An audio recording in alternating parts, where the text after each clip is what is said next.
not really make it. So these big business houses, they started putting in money to set up these institutions which promoted this kind of learning. Okay, so in Europe also several such universities started coming up. Even if you read that book I told you about, the book Pioneers of Industrial Organization, there you will get an idea of how different this spreads in different countries. Okay. Now, as the schools, but still there was something left. There were two groups of economists now. One group was talking about the theory, like microeconomics kind of theory, and then there was this school, which was basically institutional school. This was talking about historical patterns, empirical data, and things like that. And theorists always considered, they always look down upon the empiricists, that is, the institutionalists. They never considered them as people who would stand with them. There was always a kind of showdown between them. And these people were also looking for some theoretical proposition, some kind of theoretical tool to say things which could have some implication. Because till then they were just talking about empirical regularity. But they wanted to say something which could become a hypothesis on the basis of which it could be predicted. Now this kind of tool was given by the Chamberlain theory of imperfect market. I told you that in the Chamberlain theory there was no theory which made a distinction between industry and farm. There were only two market structures which were recognized. These were perfect competition and monopoly. There was no such thing as imperfect competition. Chamberlain's theory for the first time proposed a new market structure which was imperfect market competition. And in this market structure, a distinction was made between the behavior of a farm and the behavior of the industry. Remember, the demand curve is different for the industry and for the farm. We remember that. Similarly, the cost curves are different for a farm than for an industry. So for the first time, a distinction was made between a farm and an industry. And this was the beginning. There was a lot of tussle between the two schools to own this theory. This theory was that kind of value. Because theorists said that it belonged to them, it was a theory, so it belonged to them, it was a kind of improvement in the theoretical tool. These people said that this belonged to them because it was talking about something that they have been trying to popularize. You get my point? Ultimately, both the schools adopted the theory. Now, these people, the institutional people, they for the first time got some theoretical tools to make certain hypotheses, to say something in a theoretical format, because they were not saying anything in a theoretical format. They were just talking about the realities that were happening. For the first time they started predicting certain relationships. Now this was the beginning of the industrial economy. Now, but this was not known as industrial economics till then.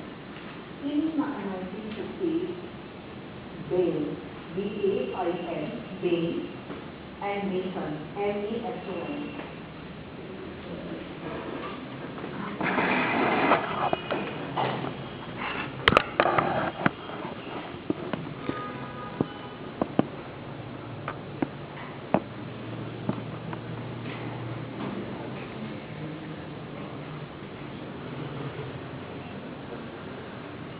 This is the last one.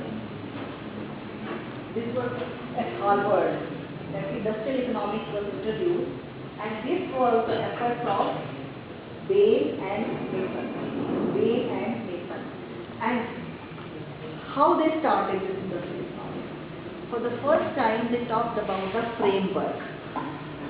This Chamberlain framework was evolved into a bigger framework, and this framework was known as SCP paradigm, structure, conduct and performance paradigm.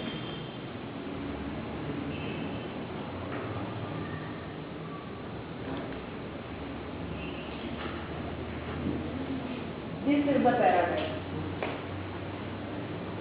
what they did was, they specified a number of decisions which are taken by a firm. Now these various decisions or these various variables were categorized as market structure variables, conduct variables and performance. Okay. These are market structure, conduct and performance. And then they suggested a kind of relationship between them. They said that basic conditions, these are known as basic conditions. The basic conditions of price elasticity, substitutes, raw materials, technology and usability determine conduct structure. Structure determines conduct, conduct determines performance. Now, and this is the relationship. The relationship is one way. Structure determines conduct of forms and then determines what is the performance. Now, this is known as SCP paradigm. This is the basic tool of industrial economics, which was developed by Bain and Mason.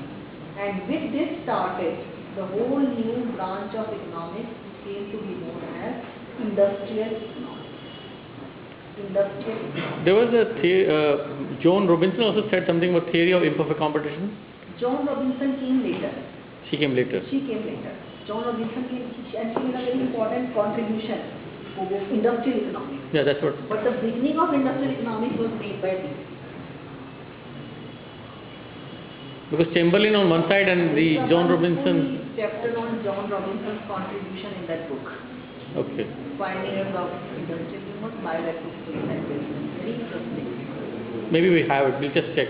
Just check it because we don't have it in our library. No, we have plenty of funds to buy. Even if we don't have, we will. Because we can use it for better purposes like this. Yeah, because it gives you the contribution of John Robinson's contribution is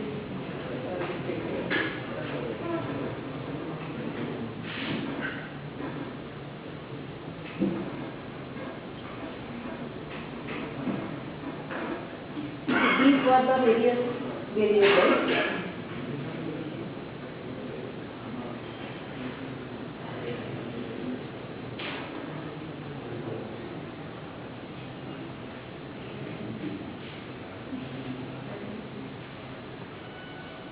Now this theory actually assumes that there is a one-way relationship. Basic conditions determine the market structure. It means market structure is exogenous.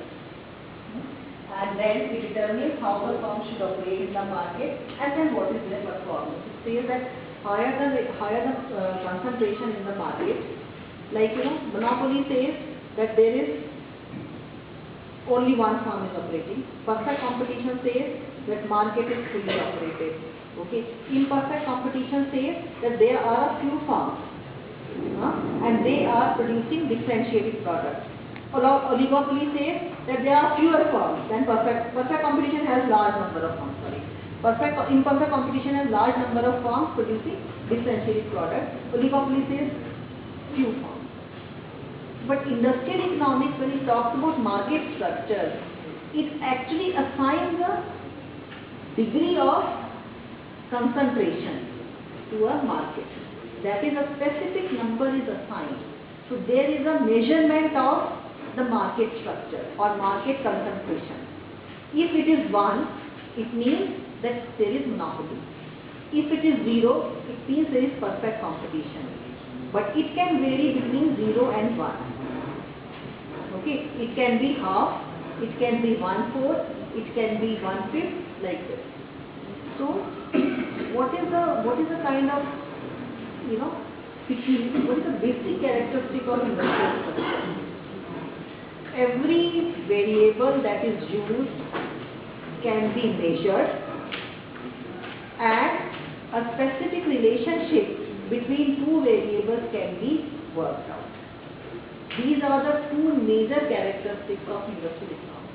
You cannot use any variable without knowing how to measure it. For instance, you say that, oligopoly, for instance, you say that, you produce the output where or price is determined where demand is equal to supply. You do not know what is the demand, you do not know what is the supply. Here, in this case, you know everything. If you say that market structure leads to or market power leads to high profits. What is